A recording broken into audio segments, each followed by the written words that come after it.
দেশ ও রাজ্যের সাথে তাল মিলিয়ে ঊনকোটি জেলার কৈলাসহরের ঊনকোটি কলাক্ষেত্রে জেলা ভিত্তিক ভারতের জাতীয় গান বন্দে মাতরমের ১৫০ শতবছর উদযাপন করা হয়েছে। এই গানটি লিখেছেন সাহিত্য সম্রাট বঙ্কিমচন্দ্র চট্টোপাধ্যায়। এই গানটি আনন্দ মঠ উপন্যাসের অন্তর্ভুক্ত।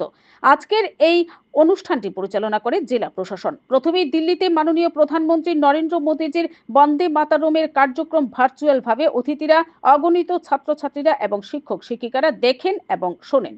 এই অনুষ্ঠান মঞ্চে উপস্থিত ছিলেন মন্ত্রী টিঙ্কু রায়, কৈলাসহর পৌর পরিষদের চেয়ারপারসন শ্রীমতী চপলা দেবরায়, ঊনকোটি জেলা পরিষদের সভাধিপতি অমিলেন্দু দাস, জেলা শাসক ও সমাহর্তা ডক্টর তমাল মজুমদার, মহকুমার শাসক বিপুল দাস, জেলা শিক্ষা অধিকারী প্রশান্ত কিলিকদার সহ আরো অনেকেই।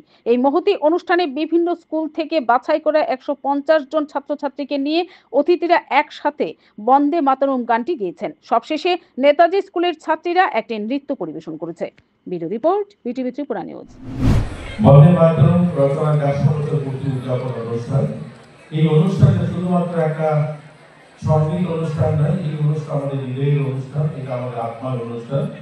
বঙ্কিমচন্দ্র চট্টোপাধ্যায় রচিত বন্দে মাতরম গানটি লক্ষ লক্ষ দেশবাসী ভারত মাতার সবাই উদ্বুদ্ধ করেছিল। ২০২৫ সাল ৭ নভেম্বর তার সৃষ্টির ১০০ বছর পূর্ণ করবে। ১৫০ বছর আগে দেশমাতৃকা বন্দনায় রচিত বিশ্বসেরা এই বন্দে মাতরম কেবল কবিতা বা গান নয়, এটি একটি মন্ত্র। লক্ষ লক্ষ ভারতবাসী তা দিয়েছিল মুক্তির উদ্যোগরা আত্মত্যাগের পরিণাম। স্বাধীনতা আন্দোলনের সময় বন্দে মাতরম লক্ষ লক্ষ ভারতীয়দের রণহত্যায় পরিণত হয়েছিল। ১৮৯৬ সালে গুরুদেব রবীন্দ্রনাথ ঠাকুর ভারতীয় জাতীয় অধিবেশন কলকাতা বন্দে মাতরম তিনি নিজে গেয়েছিলেন।